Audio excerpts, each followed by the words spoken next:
Every person on this earth lives in interdependence and reliance on one another.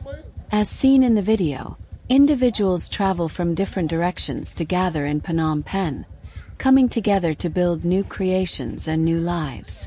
They demonstrate the power of unity by collectively relocating, with only simple rice and old motorbikes as their support. Everyone joins hands to carry materials, helping one another move from place to place with joy and willingness. Even though their lives may be difficult and impoverished, their hearts remain full of happiness and hope. They do not need great wealth to help one another.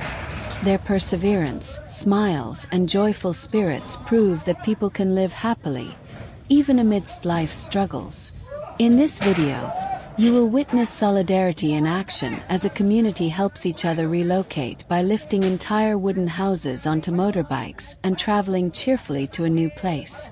This is a true display of the meaning of unity and mutual support. Please watch and reflect on what we can learn from them.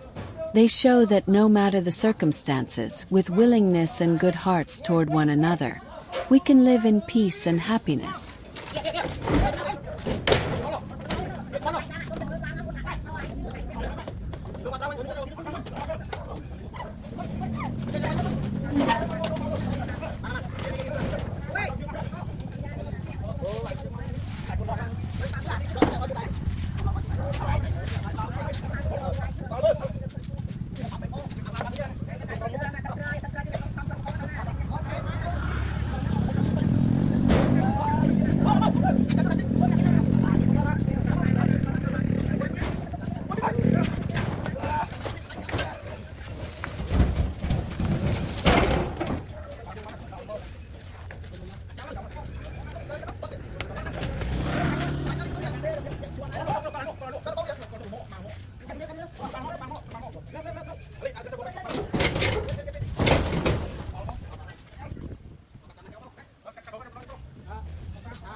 Mày đi. Nhà nó sẽ nói cái bên con biết. Đi cũng tốt. Sinh ra được.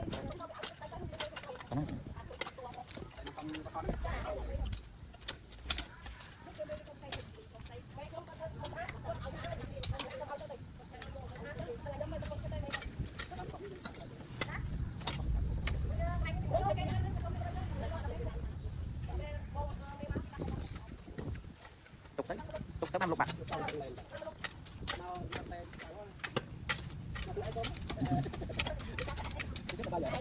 Chọc bài mở. Má đi cú.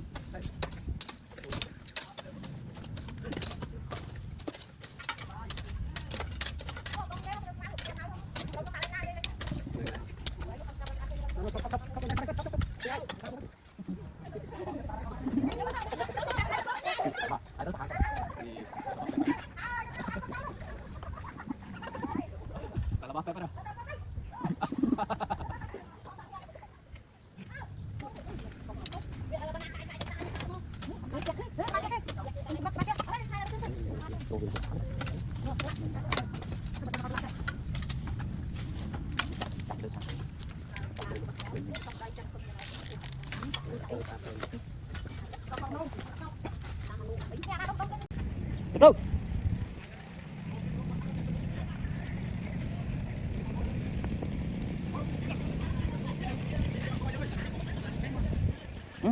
Sekarang apa?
Anh nghe nè, thằng này bông, thằng này lên.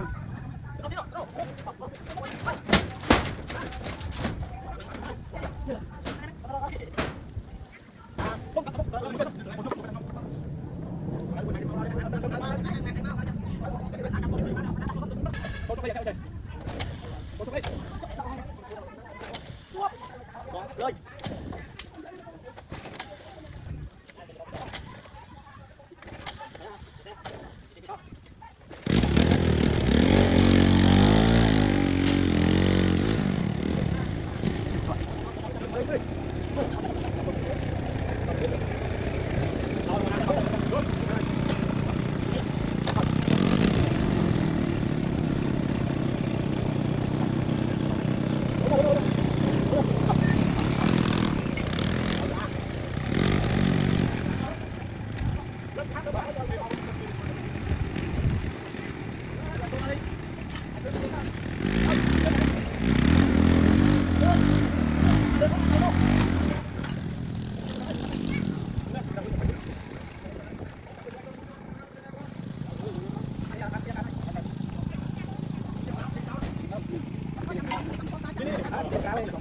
đi lên vậy và tôi phúc à nó tay lúa con tay lại chuẩn chân tham gia như thế nào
cặp vào nhau lại làm đôi tháo chặt đầu vào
people who came from the rural. Now every place is finished, right? Perfect, but just no clean yet. Okay, see, under the sunset, so beautiful landscape. Okay, see. Oh, they have a small party over here.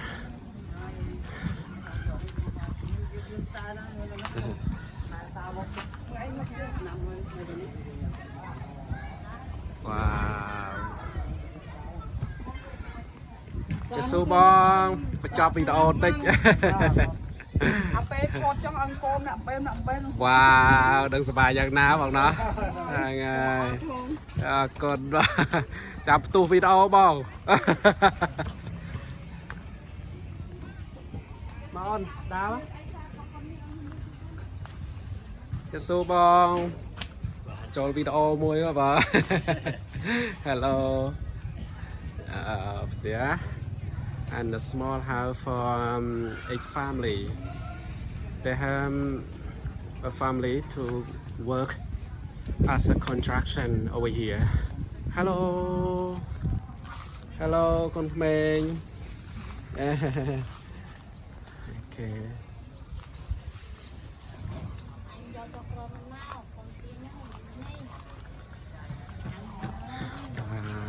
So beautiful. Hello. Xong bật chạp video mùi. Được đài mùi. Chạp hơi. Chạp video sắp trục hơi. Chui hộp ôn mùi. hello កូនង៉ែតមួយទៀត អត់ទេបងប្អូន អស់បងប្អូនទេអីអូខេណែផ្ទះគេនេះគឺផ្ទះបាយ ចា this is a chicken kitchen wow this small house one family they come and live here for work you can have a look around over here and this is one family I think the guy said here there are 4 people living inside this small home okay ជួយហៅអូនមួយ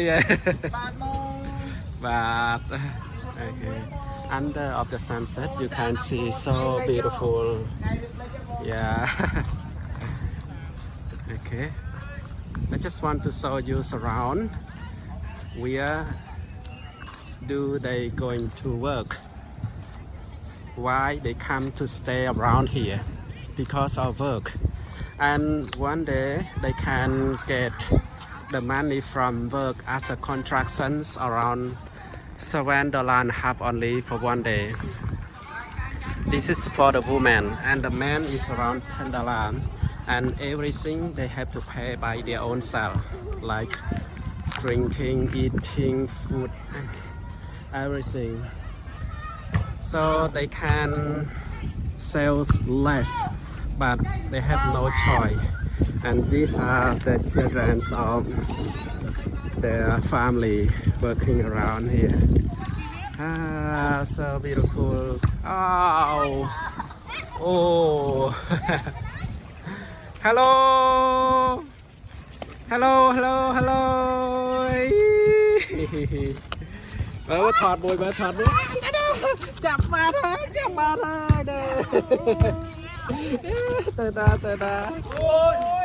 ាវ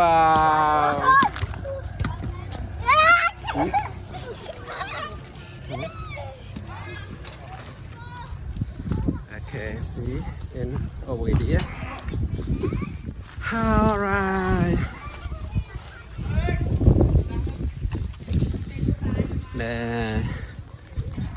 these are the apartments that they work for and now the process or the buildings of this apartment is finished and they continue to build the other side here and on the side of the football place also they are going to build the apartment before their home is sit tall over here and now they after that they move up here and then they move through outside and this is the life of living in the construction work in the capital and they came from far away around 200-300 kilometers